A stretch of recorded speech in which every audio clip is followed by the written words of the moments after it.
Welcome to This Week in Coworking, where industry leaders get succinct, actionable insights. Here are your hosts, Hector Kolonas and Mike LaRosa. Hey everybody, and welcome to the weekly recap for week 45. This is Hector Kolonas, and I'm joined again by Mike LaRosa. Mike, a lot of interesting stories in this week's newsletter. I don't even know where to start, but I think there's one story that definitely caught my eye. So if you don't mind, say hello and we'll jump into the first one. Hello, everyone. Welcome back to another episode. We're glad to have you here.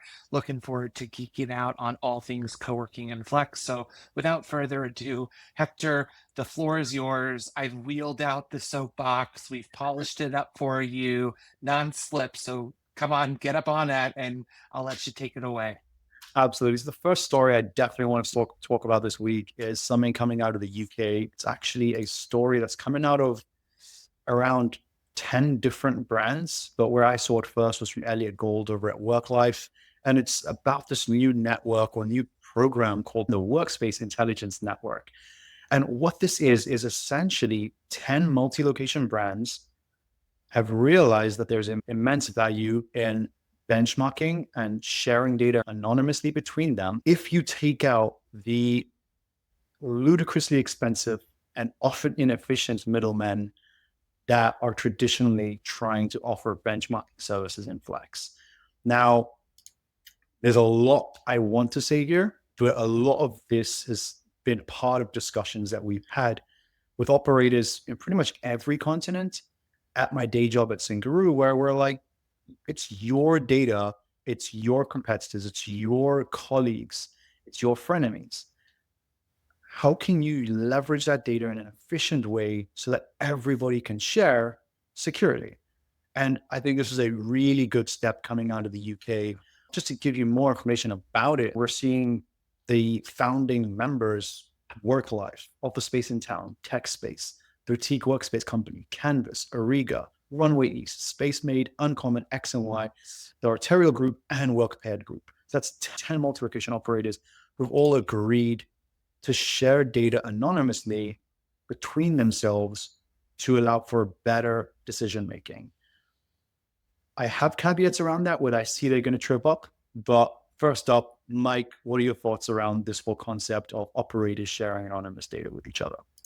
I was really excited to see that this is kind of the next step in the evolution that we've been discussing the past couple of weeks about the role aggregators play, the role real life time data plays, especially as it relates to pricing, variable dynamic pricing, whether it be for the actual listings or for the spaces that people are accessing. And I think that this was probably a response to startups coming into the space without having industry experience and trying to set a standard and say, this is how we're going to do it and we're going to charge for it. I think a lot of questions were pushed back as to what are they actually doing with the data? Are they reselling it or whatnot? So I think that this makes sense. And this really shows another parallel to the hotel industry.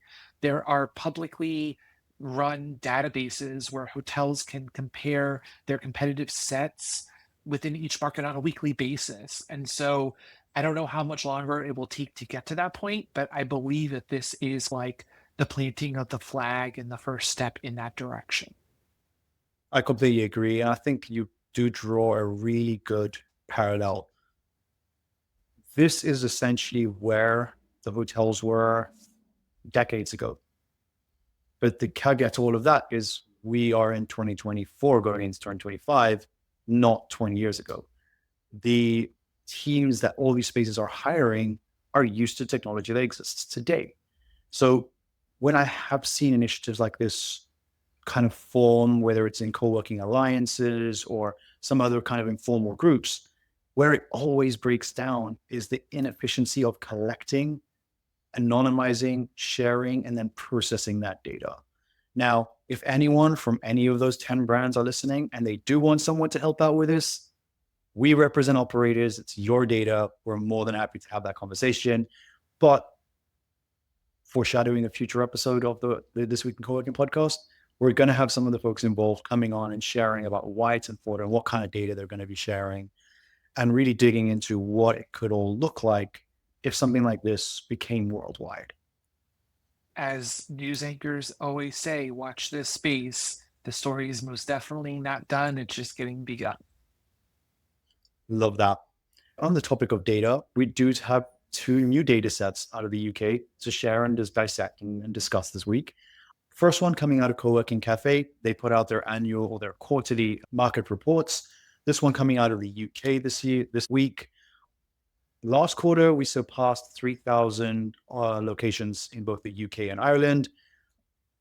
This quarter, we've gone a little bit higher than that. The previous number for both UK and Ireland was at 3,016 locations. We're now at 3,089 locations through all four territories. So quite a nice growth there over a slow quarter traditionally in the UK. Outside of that, some really interesting numbers that you can dig into in the newsletter around the changing in pricing across hot desks, fixed desks, and private offices. So definitely, if you are listening and you want to dig into the data, hop into the newsletter feed and check that out. But we also had another data set come out of CBRE. Mike, you dug into this a little bit more. What did you see there? Yeah, so I love reading all different types of data reports. For those of you listening or watching, the Core Cafe data is very granular, it's very dense, it's very data point heavy.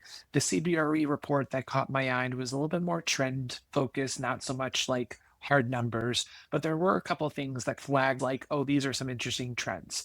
The first one is we're seeing a major boom in flex workspace in Birmingham and Manchester. And so, as someone who's never lived in the UK, I will defer to you, Hector. But from the research and the time I've spent over there, Birmingham was still relatively commutable to London. People take trains here in the States for an hour and a half each way. So, an hour and 10 minutes from Birmingham would not be unheard of.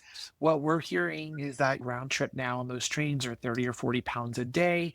This is not a surprise, as Birmingham, I think, is now going to be establishing itself as kind of its own destination for those that might live within that area rather than going into London.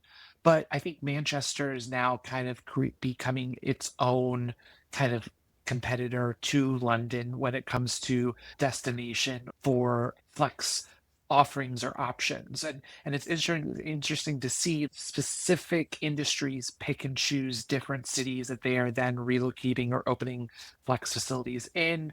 So we're tracking a lot of tech, finance, media, and telecom in London, where what's interesting is that Birmingham and Manchester is leading with business and professional services. That I think also might reflect maybe the consulting aspect use of Flex Workspace, right? Where you've got more of those consultants that are maybe traveling elsewhere within the continent. Um, and so they don't have to be in London anymore. Maybe it's more affordable to live in Birmingham and Manchester. I think some of the takeaways from the CBRE report also spoke to we are on the verge of some massive consolidation. And I think that that consolidation also will impact all the other things that we were just talking about from the data from some of these workspace technology cooperatives and partnerships, right? Because with less players, there's then less decision makers that needed to figure out what they're going to use or make industry standard. I think London still takes the place of hottest flex market, biggest flex market, most important flex market in the world. I think that that will remain undisputed. So those are just some of my main takeaways. If there was one last one, I would say it's not really new. We've been saying it over and over again, but this flight to quality, this flight to amenity type spaces. And I think that that is well reflected in some of the other stories that we've got this week, right? If 2024 was the year management agreements. Theoretically, I think 2025 is going to be the year of management agreements in the news. I count 5 stories this week, all talking about new spaces or new locations, and they are all management agreements, not leases. And to just to elaborate on those 5 stories, we've got Spacemates new in the news this week. We have IWG taking over an old ITV location. We have Clockwise expanding into Brussels. We have Industrious taking over the amenity offerings within another location, and we have Strive launching another location through a management agreement. That's 5 different brands all expanding through management agreements. Yep, and I think actually I'm recounting. I think we might actually have another one because then there's also the X plus Y at Clapham Junction. And I think that what we're seeing is management agreements expanding beyond what we would consider or define as a traditional co-working space because the Space Made news really jumped out at me because it's a medical oriented development. And so they are specifically designing retrofitting and positioning buildings for medical tech, medical research, and medical professional services. You mentioned the former ITV regional headquarters, which is being repositioned from media to be a tech hub that's being managed by IWG. And then clockwise, a traditional, very successful, flexible workspace co-working brand, but using that as an expansion strategy in foreign countries. So management agreement is the new thing. So if you are trying to figure out how to expand your business or you're getting people that are offering you opportunities to lease, turn around and hold your ground and turn those tables and tell them that you want a management agreement. And do you think that's because there's so many office buildings underwater? The fact that B-class buildings, C-class buildings, they're struggling to attract tenants. Do you think that's why operators, especially those who have a successful model, have more leverage to get better management terms? Yeah, so I actually don't think why, I know why. And so I have in the past few months toured buildings. The bankers or the portfolio managers of the pension funds that own them have been working on what they need to do to implement technology, to update their building, to position it to be used and consumed on a more fractional basis.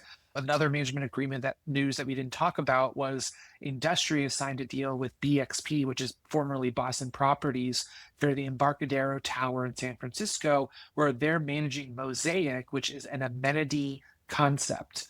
And so Industrious isn't just doing their standard Industrious, they're doing something that I would consider as more of a space as a service or destination location that's focused on the collaborative, interactive, or activity based work rather than the email, Slack kind of work product work that can be done, whether it be at home or whatnot. And so all of these building owners, like I said, once again, I'll steal that soapbox from you, Hector. This is the hotel world. We don't have to reinvent the wheel here. We don't have to come up with new strategies. We simply have to case study what works for hotels. And while there are tons of hotels out there that are boutiques and one of a kind, there's also a slew of brands that have mastered and set into place standard operating procedures, protocols, marketing channels, and they are simply just a flag that the owner puts into the ground in front of it and can change it whenever they feel like it. And that goes both ways, right? Sometimes a hotel will lose its branding because the brand pulls it, and sometimes the hotel owner will step away. So I really think that this is going to be our future for the next several years, if not ongoing. And it does talk to a few other topics or trends or undercurrents, if you will. Franchising falls under the same model. Landlord owned flex, landlord brands, or landlord flex. These are all pieces of the same undercurrent stream where more and more underutilized buildings have to bring in that magnet. And it used to be a magnet tenant, right? It used to be that core tenant, that Spotify, that Dropbox that attracts other tenants to the buildings. But increasingly, we're seeing that become flex. And the operators that are seeing that and pitching to that need are seeing the expansion. All the brands that we've mentioned are multi-location, right? None of them, this is their second, third location. So if you are in that 2 to 3 to 4 location network, you should probably start exploring what other capital light ways you have to expand by leveraging your success or your P&Ls for your other buildings. For sure. Landlords were doing this with WeWork. They were just doing it on the best terms possible for themselves because they were locking them in as tenants, but they were putting them in newly redeveloped buildings or repositioned buildings or just new builds entirely. And this is not a new concept. We can point to 1776, which was a kind of a flash in the pan tech hub co-working incubator 2 blocks from the White House. When they opened, they were in a building that was entirely vacant, with the exception of the floor they were on. And through their success, they grew to an additional 1 or 2 floors. But at the same time, within 18 months, Twitter, Microsoft, and I believe uh, Palantir had all opened offices in that same building just to be adjacent and within proximity of that tech hub. And so I Mhm. think the landlords are now realizing that they can build it out themselves. They can remain owners of it. And I think it's actually better for everyone involved to transition away from that leasing model because it does give you a little bit more stability and it does give you a little bit more control as both the operator partner and the landlord. The landlord can replace the operator if it's not going as well as they think it should or could. And vice versa, the operator can step away and then also mitigate and reduce the amount of risk that they have going into it. So, something that was a takeaway that I had from GWA when you and I attended a few months ago in Phoenix was that there was a sentiment around the benefit of getting financing capital via small business administration loans, but that still put the onus of all the build out onto the operator or the business owner, minus whatever tenant improvement, TI build out the landlord was willing to offer. But that still sets you up in a deficit because you've now got these loans over your head or you've got all this cash you've poured into it, and then you have to make that money back. With these type of management agreements, everyone's starting out, I think, on a better foot and they're better set up for success. And I mean, I think it's really interesting the fact that it is also counter to another trend that we're seeing, and this is operator owned assets. So the operator buying buildings to run co-working spaces. We saw J Suites here in New York buy a building to do it. We've seen Expansive continued on that strategy. This week, there's also another piece from a couple of months ago called they were trying to take over what we call zombie buildings. Yep. And they announced what I think is called Work Simple. They announced their first acquisition this week as well. So we are seeing this on the one side, partnerships with the landlords, management agreements, franchising, but on the other side, you also see operators raising capital and buying their own buildings so they don't have that fluctuation. So much higher risk, but far less fluctuation in the rent if you're doing a rent arbitrage if you own the assets, right? And you also have that collateral to do further improvements. So two very, very different sides of the same coin. But just to go back to a point you mentioned a little bit earlier, Mike, yes, there is less risk and both people can move away, but structured correctly, there's far more upside for an operator in a management agreement. In the fact that they're taking a lot more money off the table. Oftentimes the operating expenses covered, the management fees are provided, there is a base level there, and you can just focus on pulling those levers locally to increase the revenue per square footage and beyond for that space or for your network of spaces, as opposed to having to worry about, where does it cap out? Where do you have to keep hiring? Where do you have to throw more people in? So definitely a very interesting trend, and one I know that you and I are going to dig into a lot towards the end of the year and looking into the new year, where we reintroduce undercurrents in a completely new format. Yep. And I'm still incredibly bullish on the concept of owning the asset. If you were to rank them, right, the rent arbitrage concept is the most risk. And I think that asset ownership is kind of middle ground. Management is the least risk. I see that there being potential, but I think that there's also a blend. Take a look at Watso. Watso's always in our recaps. They own the majority of them, but then they're starting to take on management. So I don't think it's an end or. I think it's a hybrid. It's a combination of both, and just what that right mix is for each operator and what their level of interest is, right? Because at the end of the day, you are not the boss of that space. There's pros and cons to that, as with anything in life.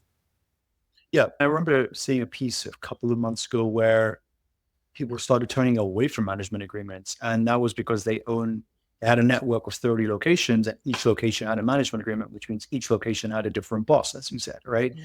Each one is a different stakeholder. So you want to put something in place across all your locations. You now have to bring together 30 councils and be like, folks, this is all the things we want to do, and get that voted. You go from being a private company to a pseudo public company through these management agreements. So it's really interesting to see that as a caveat to this popularity. But yeah, to say what you were talking about, so Clockwise is pretty much the same thing. Yeah. All their buildings were in their PE funds locations, and now they're expanding out through management agreements, leveraging that P&L to get favorable terms to feed into expansion.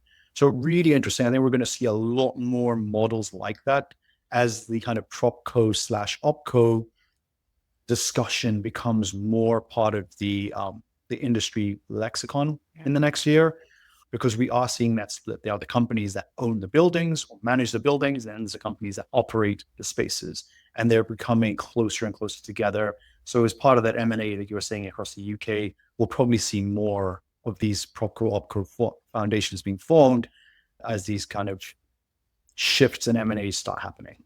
Yeah, for sure. What else jumped out at you? Anything else? I know it's a jam-packed newsletter this week, that's for sure.